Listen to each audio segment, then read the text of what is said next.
Здравствуйте! В эфире информационный выпуск Амшившара, я ее ведущий Нарсоу Абухба. Расскажем коротко о темах в сегодняшнем выпуске. Знак свыше. Тысячелетия спустя в Абхазию вернулись частицы мощи святого покровителя Симона Канонита. Выставка знакомства. 35 общественных организаций, фондов и инициативных групп представили свои проекты на культурно-деловой площадке ГУМа. Жизнь, измеряемая холстами. В селе Лыхны открылась персональная выставка абхазского художника Адгура Пилья. Диалоги эпох. В Государственном концертном зале Пицунского храма прошел концерт камерной музыки.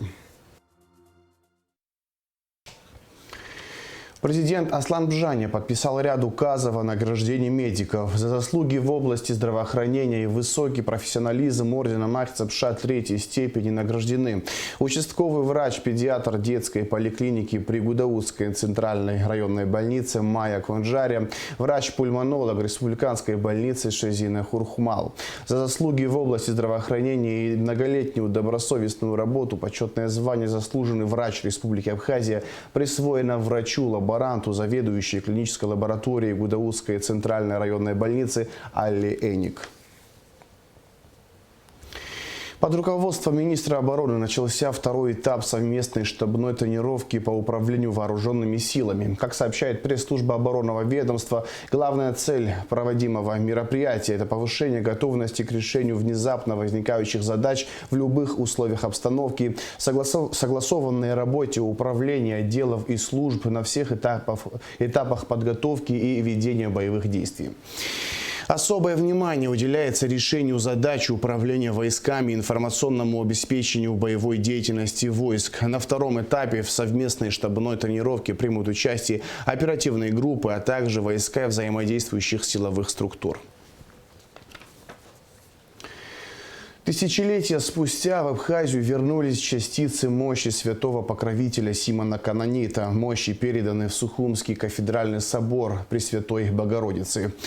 На церемонии передачи мощей присутствовали наши корреспонденты репортажа Сидмалия. Согласно преданию, апостолы Симон Канонит и Андрей Первозванный прибыли в Абхазию в середине I века. Андрей Первозванный отправился проповедовать вдоль Черноморского побережья Кавказа, а Симон Канонит остался в Псырцхе. Святой апостол Симон – один из 12 учеников Иисуса Христа. По одной из версий, его сводный брат. Святой апостол Симон примерно в 55 году новой эры поселился в пещере в окрестностях современного Нового Афона. В ущелье реки Псырцха апостол принял мученическую смерть. Считается, что храм в Новом Афоне построен на мощах Симона Канонита в IX веке. Несмотря на это, истории был известен факт, согласно которому частица его мощей в период крестовых походов была увезена в Дамаск. Затем она попала в Европу. С тех пор судьба святых мощей была покрыта тайной.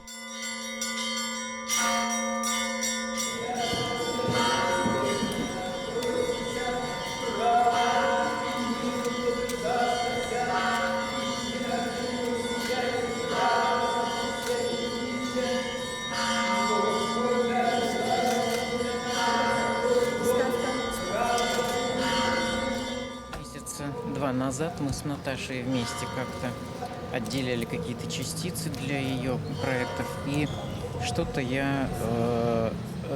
вдруг речь зашла об Абхазии. Я говорю, ну у них же покровитель Симон Канонит. Я говорю, а где у них мощи находятся Симона Канонита? Она говорит, только под спудом. Я говорю, как? Поклониться, приложиться? Мощей, она говорит, нету таких. Я говорю, слушай, у меня лежит медальон много лет. Я говорю, наверное, он ждал именно этого времени. И я говорю, давай передадим. И вот так вот мы закрутилось, позвонили отцу Виссариону, отцу Игнатию позвонили, и как-то решили, что нужно будет эти мощи. Ну вот соорудили ковчег, в котором сейчас этот медальон находится. Это в Троице-Сергиевой, под Троице-Сергиевой, в Сергиевом Посаде находится мастерская, которая это сделала. по инициативе Императорского православного палестинского общества, которое присутствие здесь есть. И сюда неоднократно приезжал председатель Императорского православного общества Сергей Вадимович Сипашин. И в рамках также и нашего фонда, и в рамках тех великих исторических событий, которые занимается Императорское православное общество, это возвращение святынь. И мы рады, как и что сегодня действительно пришел небесный покровитель, святой покровитель благословенной Абхазии. Для всех прихожан, для всего народа Абхазии, для паломников, которые теперь, приезжая в пещеры Симона Канонита, будут посещать и прикладываться к мощам святого Симона Канонита, который уже будет помогать, защищать. Такое стечение обстоятельств можно назвать неудачей, а знаком свыше, отметил глава Абхазской православной церкви иерей отец Виссарион. По его словам, возвращение в Абхазию частицы мощей святого апостола – знаковое событие.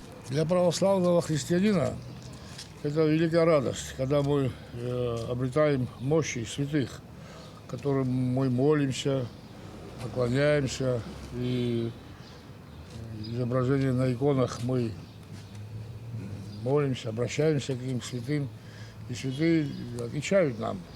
И сегодня для нас, в нашей стране Абхазской, вообще это историческое событие, потому что то, что связано с апостолом Симоном Канонитом, это великий дар. Это еще раз Россия показывает, что Андрей Первозванный и Симон Канонит вместе, что Андрей отсюда пошел в Киевскую Русь.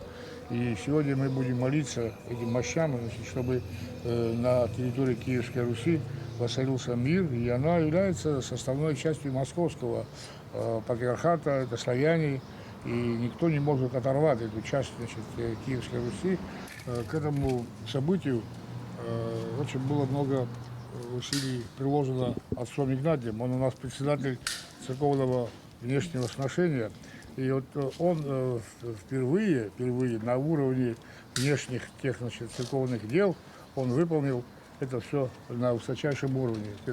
Это начало восстановления Абхазской православной церкви. Господь нас объединяет через добрых людей, через людей доброй воли, как наш дорогой Александр Чвала, как наша дорогая Наталья Мезенцева, которая уже много лет оказывает помощь духовную Абхазии. По благословению патриарха Кирилла сюда были переданы походные иконы в 7-ю базу и в посольство России, и во многие-многие храмы. Господь так вам внушил, и Господь дает вам возможность помогать нашей многострадальной Абхазии, духовно ее поддерживать. Теперь ковчег с частицей мощи святого покровителя Абхазии Симона Канонита будет находиться в Сухумском кафедральном соборе Пресвятой Богородицы, и каждый желающий сможет прийти на молитвенное поклонение. Асида Малия, Нарсо Цулуки, Абхазское телевидение.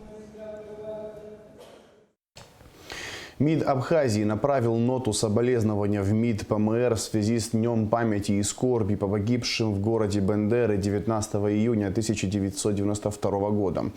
Народ Абхазии искренне сопереживает и разделяет скорбь братского народа Приднестровья по погибшим в трагедии. Министерство иностранных дел возобновляет уверение в своем весьма высоком уважении Министерству иностранных дел Приднестровской и Молдавской республики, говорится в соболезновании.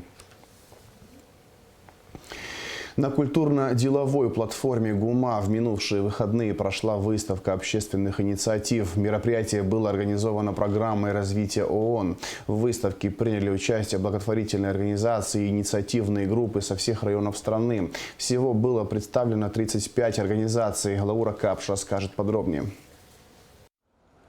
Различные проекты, лекции, мастер-классы, квесты. Одним словом, выставка общественных инициатив была поделена на несколько зон. 35 общественных организаций, фондов и инициативных групп представили проекты по самым разным направлениям. От медицины и экологии до образования и культуры. Участие в выставке приняли организации с разным опытом. Те, что уже работают десятилетия и что созданы несколько лет назад. На открытии выступили представители различных общественных организаций. Председатель республиканского движения «Матери Абхазии за мир и социальную справедливость» Гули Кичба рассказала о деятельности организации, которая занимается проблемами матерей погибших и пропавших без вести, оказывает им моральную и иную поддержку. Когда началась война, когда все мужчины встали на защиту Родины, это сыновья, братья, мужья, Женщины первое, что хотели, остановить войну на нашей благословенной земле.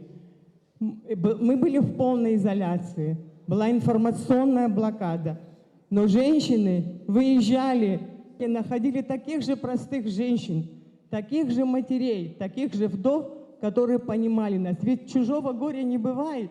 И вот с миром вместе с другими женщинами, которые понимали нас, мы прорывали информационную блокаду. И в этом направлении вы здесь видите, какую огромную, большую работу проводят общественные организации Абхазии. Это нужное дело. Нужное дело просвещать наш народ, помогать. Приветствуя гостей, руководитель общественных приемных Центра гуманитарных программ Диана Керселян отметила важность сохранения у общественных организаций возможности участвовать в развитии государства и совместного решения проблем. Она также отметила, что выставка наглядно показывает открытость и прозрачность гражданского сектора. Невозможно не упомянуть то, каким образом формировалось наше современное абхазское государство. Что мы пережили развал Советского Союза, кровопролитную войну, блокаду в разных ее виде, экономическую, информационную, политическую. Но мы твердо для себя, как народ, как общество, решили, что мы готовы строить демократическое, независимое государство. А это невозможно без участия граждан. И вот участие граждан как раз мы видим сегодня, то, как оно происходило, мы видим сегодня отчасти здесь.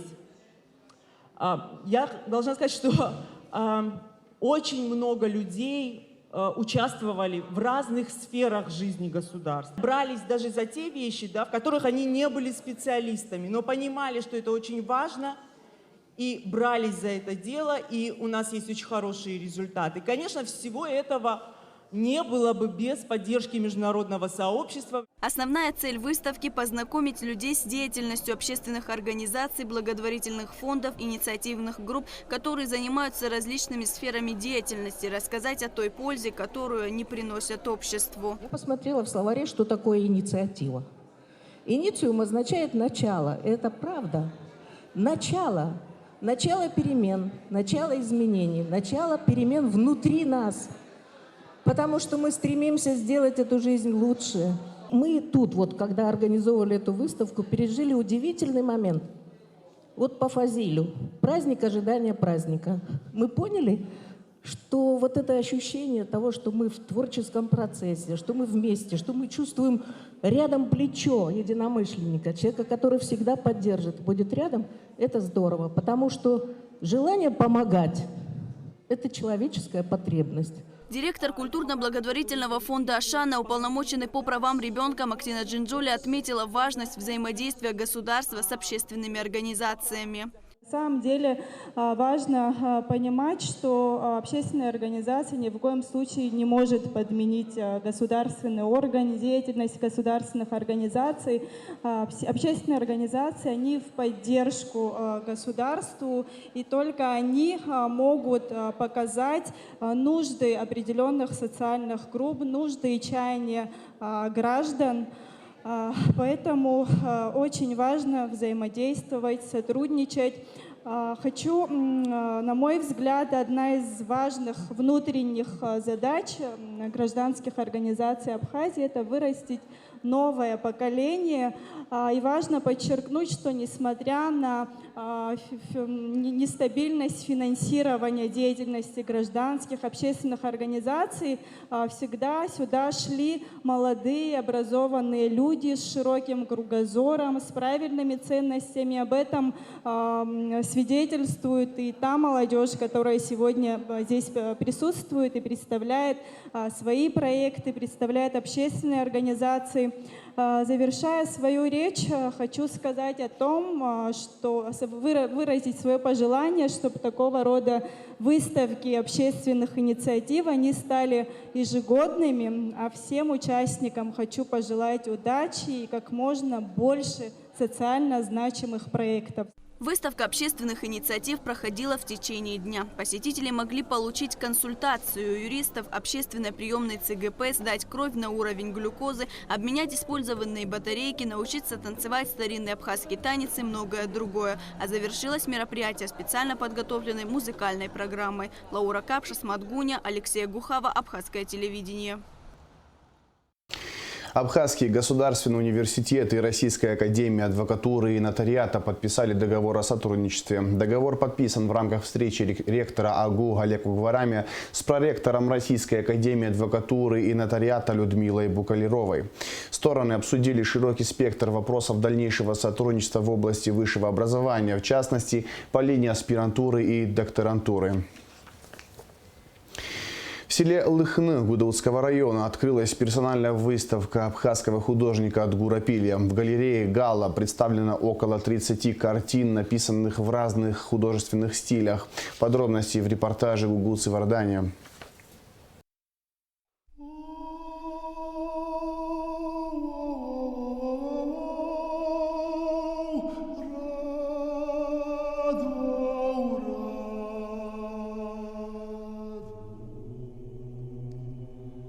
Засыпанные снегом горы, село в лучах закатного солнца, блестящие купола храмов под небосводом. Разглядывая картины художника Адгура Пилия, возникает ощущение умиротворения, тепла и душевного спокойствия.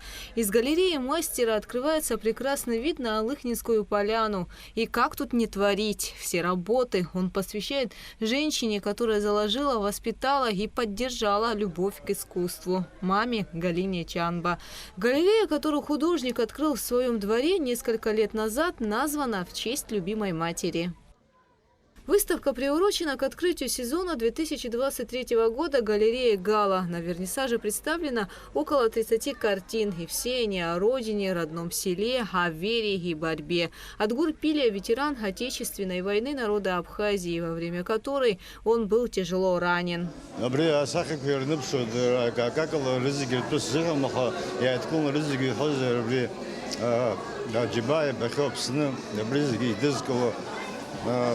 типка общий все типа гео близко собри интикара зиги схоз заджиба базры зиги близки обзиряк что на нас база схара гало близки.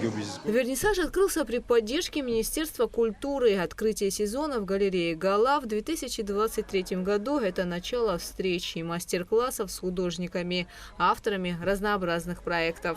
В планах художника, насколько мы все знаем, это открытие детской школы живописи на территории своей галереи, что, я думаю, будет удобно для местного населения. Не надо будет вывозить детей куда-то далеко. И тем самым будет возможность развивать детей в эстетическом формате. Я думаю, что данная площадка галерея «Гала», которая была названа не случайно, а в честь памяти матери художника, послужит очень хорошей площадкой как арт-пространство для проведения различного рода мероприятий в культурном аспекте. Работы Адгура Пилия хранятся в частных коллекциях Абхазии, Дании, США, Германии и Франции. В данное время, к 30-летию Победы, он трудится над картинами об Отечественной войне народа Абхазии. Персональная выставка абхазского художника Адгура Пилия в селе Лыхны продлится до 25 июня. Гугуца Вардания, Инвер Арджения, Адамар Джения, Абхазское телевидение. 45 картин и 5 скульптур, созданные художниками Абхазии за последние 5 лет, будут представлены в Ростове-на-Дону на межрегиональной выставке под названием «Юг России XVIII века. Живопись. Скульптура». Выставка открылась 19 июня и продлится до 15 июля. Организатор – Союз художников России. «Диалоги эпох». Под таким названием в Государственном концертном зале Пицунского храма прошел концерт камерной музыки в исполнении Луки Гаделя и Кристины Эшба, солиста Московской государственной филармонии, органиста Александра Рам и скрипача-виртуоза, лауреата международных конкурсов Ильи Мовчина. Прозвучали произведения композиторов разных стилей и направлений. Концерт стал настоящим праздником для любителей классической музыки. Видеокадры к материалу предоставлены Гагра ТВ.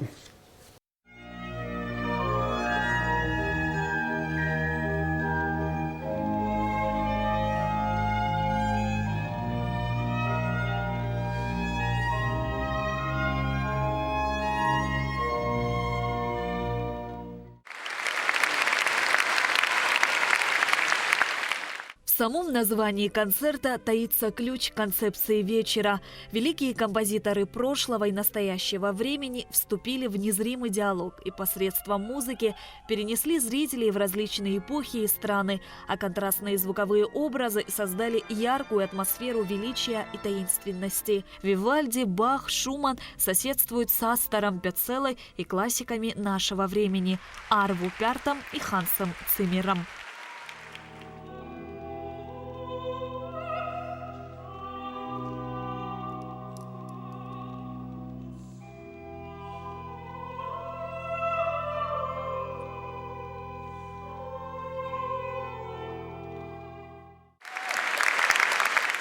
В музыке всегда есть нечто загадочное и мистическое, и благодаря этому появляется возможность как бы диалога с ушедшими эпохами и композиторами.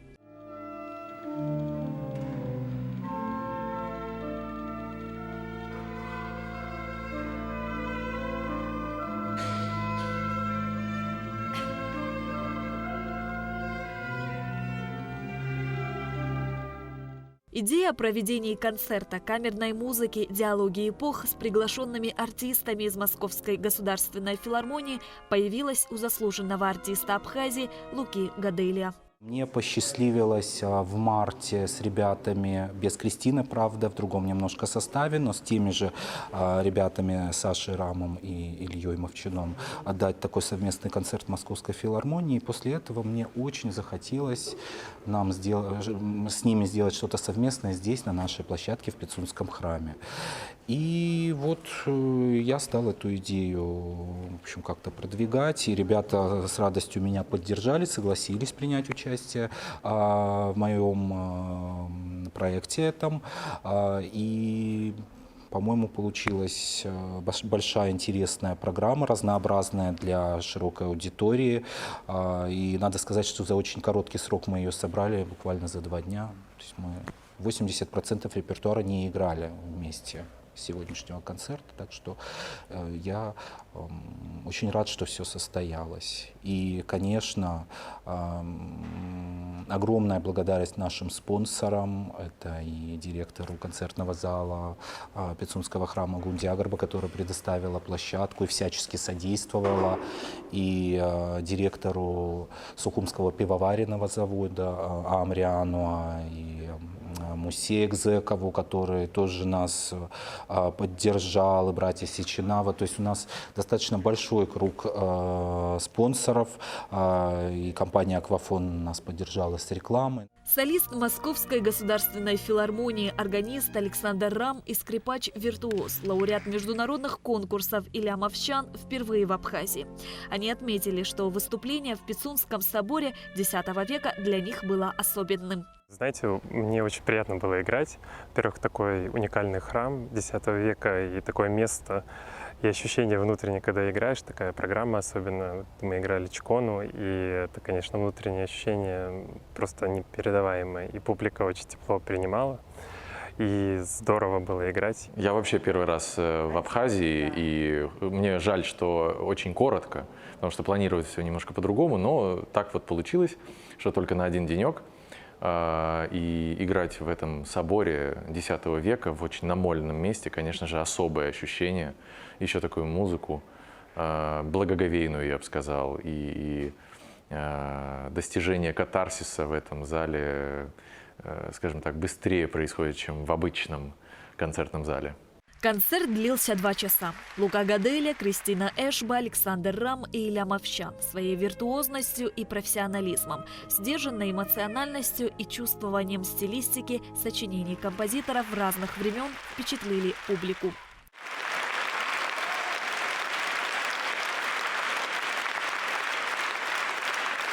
Так как я впервые на концерте именно классической музыки вживую и впервые слышу орган, да еще в таком помещении, с такой акустикой, я в полном восторге. Это даже нельзя сказать восторг, это слишком слабое слово. Исполнение такого уровня, такой душевной чистоты, такой тонкой очень тонкого настроения, которое создается буквально 4 людьми, но каждый из которых мастер, великий мастер. Это очищает, это возвышает. Я действительно летел, когда я сидел в кресле, но в это время я воспарял по куполу храма. Великолепнейшее выступление. Невозможно в 2 словах передать весь спектр эмоций, чувств и ощущений, которые сегодня они нам подарили. Я благодарю всех причастных к организации этого фестиваля, так как такие мероприятия очень важны для нас, для подрастающего поколения, для всех людей, для того, чтобы чувствовать, слышать эмоции музыки. Музыка удивительным образом связывает эпохи и является одним из способов передачи чувств и эмоций, мыслей и рассуждений. Жизненные вопросы бытия всегда были вечными. Мы говорим о них друг с другом в жизни, мы размышляем об этом и в музыке. И в этот вечер музыкальная магия диалога эпох удалась.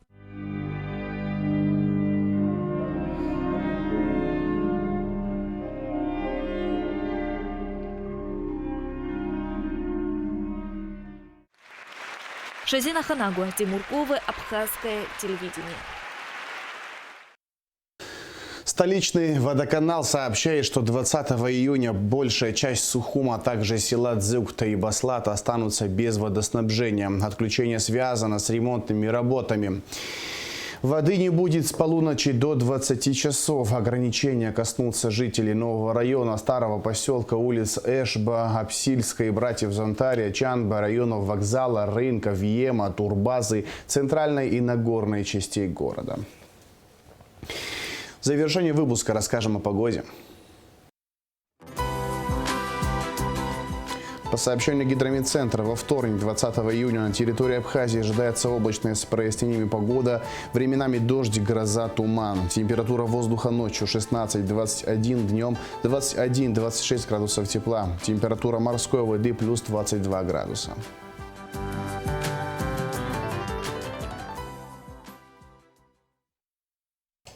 На этом информационный выпуск Камшикшара подошел к концу. Всего хорошего. До свидания.